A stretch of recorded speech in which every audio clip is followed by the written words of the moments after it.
I cannot find any reliable information on how to keep green iguanas in captivity. Like, I mean, you would think that with an animal that's been kept in captivity for so long, that, there would be some good information about it. You know what? That settles it. There's only one way that we can solve this.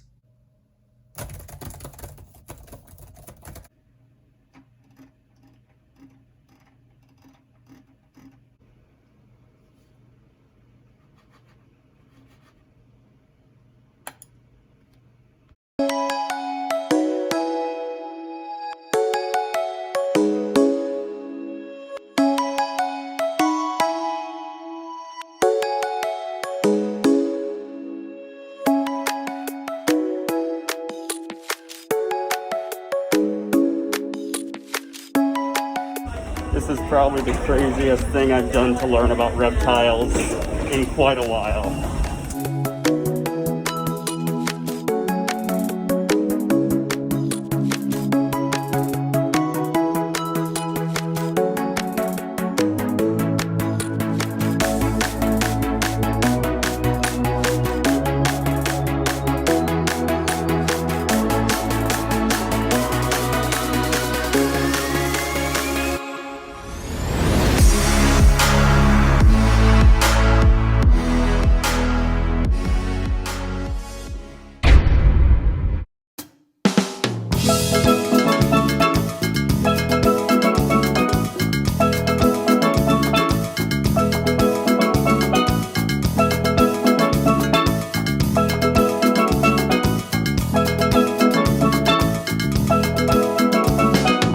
So, we're finally here on the sunny tropical Caribbean island of St. Thomas in the Virgin Islands.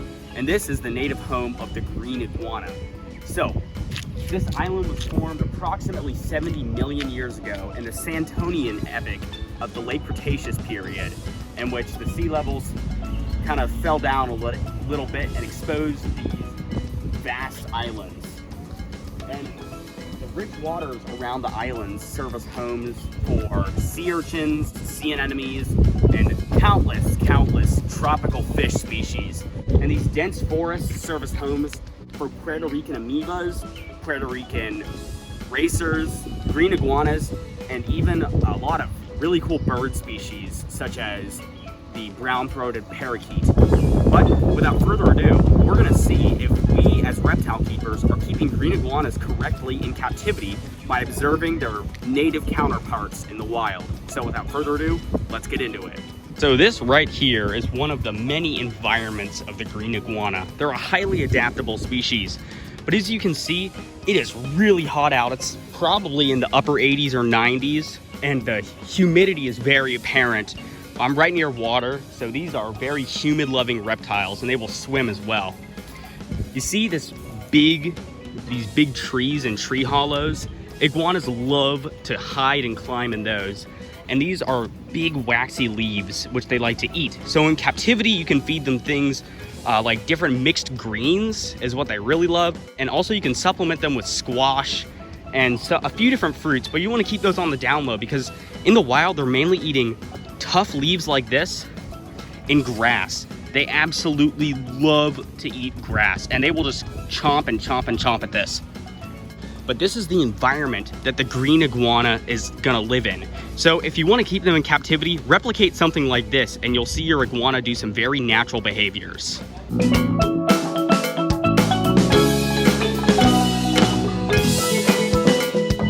So just to demonstrate how humid the air is here in St. Thomas, it's raining for about the 4th time today. There's these short, pretty intense rainstorms, and it's already starting to clear up again. But the air is full of water here, and this goes to show that you should always mist your green iguana's enclosure, or else it can have problems shedding, it can get respiratory infections, and a whole other host of bad things. So make sure to always mist your green iguana's enclosure with a spray bottle, or with an automatic mister, or just by keeping the ambient humidity in the room up. But either way, the air should be super, super wet.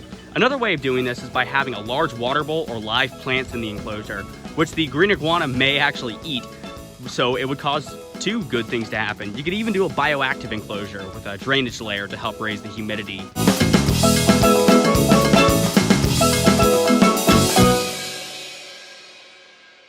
That divot in the sand right there is a tail drag. And if you follow it all the way up, you're met with this burrow.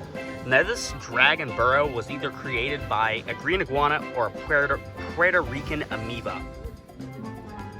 So we're gonna focus on if this was created by an iguana, because iguanas and amoebas will both dig burrows and they're fairly hard to tell apart at this stage. So, iguanas will dig really, really deep and sometimes complicated burrows in the sand. So in captivity, you should keep your iguana on a loose substrate that it's able to dig in. This is especially important if you're keeping a gravid female iguana or you're breeding them, because female iguanas will dig very deep burrows to lay their eggs so their eggs can incubate, or else your iguana may become egg binded, which is a very big problem, especially in iguanas because they produce so many eggs.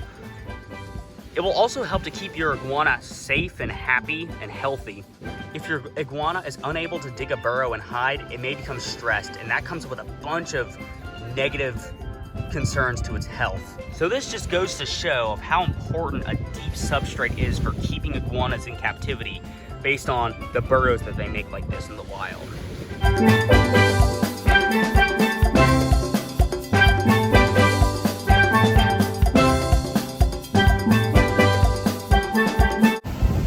Alright, so here I am with an amazing green iguana.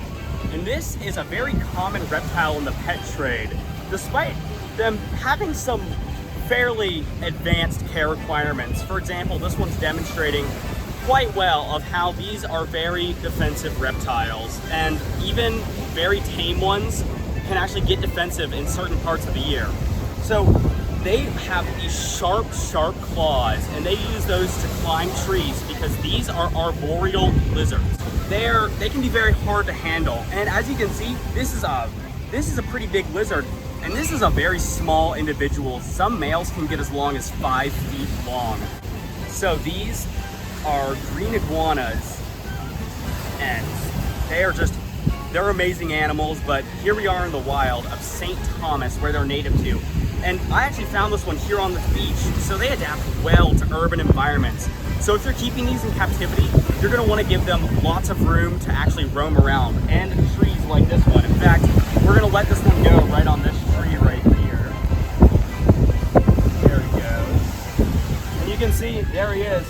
He's climbing a tree with an iguana. And look at how he's climbing through with his sharp claws. So, if you really gotta give them a lot of room to climb if you're keeping them in captivity.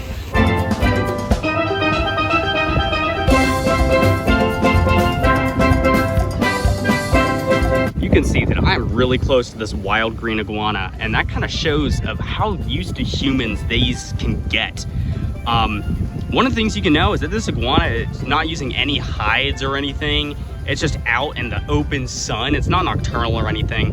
And one of the biggest problems that people have with green iguanas in captivity is that they're not providing them with enough UVB. And this iguana is walking right up to me. This beautiful female. And this unfortunately causes things such as metabolic bone disease, which is a very, very bad disease in which their bones basically malform, and it'll actually deform their bones due to the lack of calcium or the actual D3, the vitamin D that they get from the sun. And to prevent that, you need a high spectrum UVB bulb with these. And if you actually can see on top of this green iguana's head is it has a third eye, and that's used to detect UV indexes. So they can find the best place to bask using that third eye. And that goes to show how important UVB is for not only green iguanas, but all reptiles. And I would recommend it for almost all reptiles, but especially sun-loving reptiles such as this beautiful green iguana.